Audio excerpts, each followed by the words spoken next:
ఎక్కడున్నావమ్మా ఓ ప్రియతమా, ఏది అనుకోనమ్మా నీ చిరునామా. దేశం కాని దేశంలో, సాగరం లాంటి నగరంలో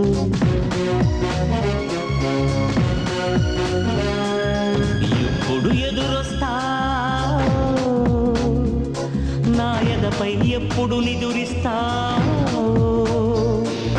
సుబ్బలక్ష్మి ఎల్లూరు, సుబ్బలక్ష్మి పిచ్చుక, సుబ్బలక్ష్మి సుంకర, సుబ్బలక్ష్మి కూచిపూడి, సుబ్బలక్ష్మి గురజాడ, సుబ్బలక్ష్మి చెరుకూరి, సుబ్బలక్ష్మి దగ్గుబాటి, సుబ్బలక్ష్మి పోసాని, సుబ్బలక్ష్మి బెల్లంకొండ, సుబ్బలక్ష్మి సాన, సుబ్బలక్ష్మి కోడూరి. ఎక్కడున్నావమ్మా ఓ ప్రియతమా, ఏది అనుకోనమ్మా నీ చిరునామా.